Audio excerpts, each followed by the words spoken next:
Turns out there's a lot more to talk about in the last half of Final Fantasy VI than I first anticipated. Therefore, there's going to be another episode next week just about the final boss music, Dancing Mad, and the ending of the game. Click here to see the previous 3 parts. A year after Kefka destroys the balance of the world, you see Celes on an island being taken care of by Cid. Cid, either in person or through a letter, depending on how much patience the player has to save him, shows Celes a raft to the mainland, and the quest begins to gather all of the party members for an attack on Kefka, who has erected a tower and become a god of magic. When the scene first starts, the world has been destroyed, and as far as the player knows, Celes is the only one alive.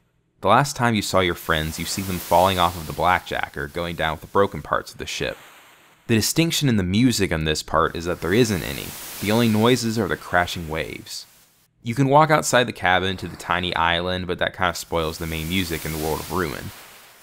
If you save Cid, he'll show you a raft that he's been working on, and when you set sail, you hear The Day After.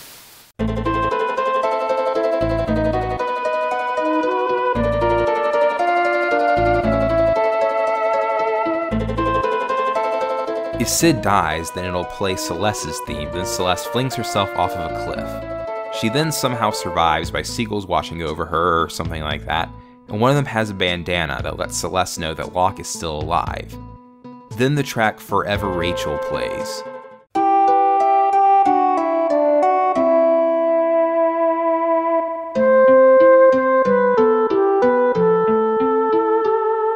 Rachel is the girl that Locke loved but died, and in this scene, it plays because Celes is kind of the new Rachel to Locke, but more on that in a minute. Celes sails to the main world and meets up with Sabin, and then you can meet up with Terra, but she's watching over orphans and said that she's lost the will to fight. You then see someone who is very clearly Edgar but disguised as Gerard, who you follow to Figaro Castle. You then make your way to Kolingen and meet Setzer. Setzer reveals that his long-lost friend Daryl had another airship called the Falcon that Setzer buried with her when she died several years ago. You find the Falcon and continue the journey to find all of your friends. Here, the game becomes very much non-linear. Each of the people you find has a different quest with character development moments, but this is open-ended, and you don't need everyone to attack Kefka. I'm going to talk about the ones that stand out the most to me and have interesting musical elements. But first, a bit about the music in the World of Ruin.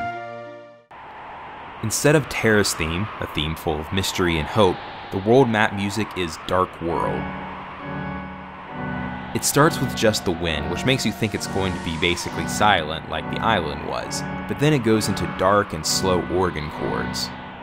Then the piano comes in with a distinct theme with lots of space to show the emptiness of the world.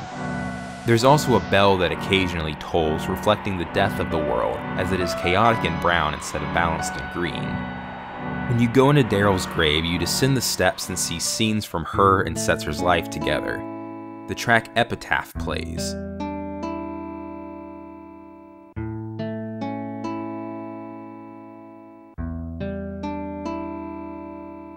This is a softer, acoustic guitar-driven version of Setzer's theme. After the scene, the mood of the game completely turns around. Setzer says that he put the Falcon away because he couldn't bear to look at it, but now it may just save them. That's when the overworld music changes from the dreadful and hopeless Dark World to the much more hopeful Searching for Friends.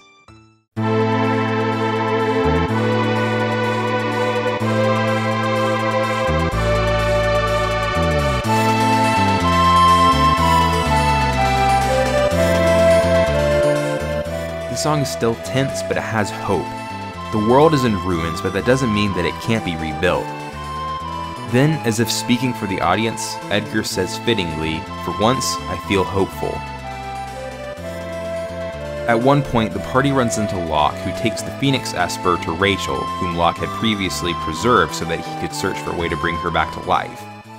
When he uses the Esper on her, she comes back to life, but only for enough time to tell Locke that he can move on, and that the Phoenix should make his life reborn, not hers. She then vanishes and leaves Locke to mourn, but also to be relieved. Forever Rachel plays at this scene, which has a slow and sad version of Locke's theme. However, when Locke meets up with Celes again, he says that he feels light as air, and his proper theme plays to counter the sadness that he was feeling.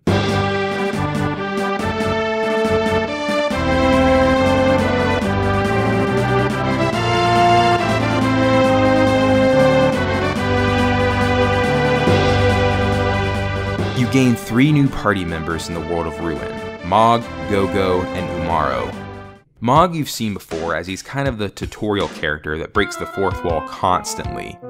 He finally joins you and has the classic Moogle theme that's appeared in many Final Fantasy games to represent Moogles, starting with the previous game, Final Fantasy V.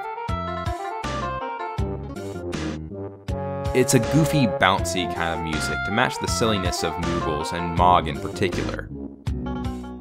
Gogo is, in my opinion, a game mechanic in the form of a character. But Gogo is a secret character, so the lack of background's really alright. His/her only ability is mimicking another party member's actions. And their theme is another bouncy, kind of blues-inspired theme. And that's pretty much it for Gogo. Umaro is a Yeti that you see briefly earlier in the game, but it's only in a blink and you'll miss it moment. If you fight him in the World of Ruin and have Mog in your party, then he'll join you since he and Mog are kind of friends. His theme is another goofy, kind of bouncy theme. It also has timpani that reflects him being a big Yeti. So all the original party members have joined your party. All of this leads to the final confrontation on Kefka's tower. The final level is huge and complex with many other boss fights, but all of it leads up to the epic confrontation with Kefka, and what is, in my opinion, the best boss music in any game ever, and one of my favorite pieces of music in general, Dancing Mad. And that's where we're going to pick up next week. Thanks for listening, as always, listen well.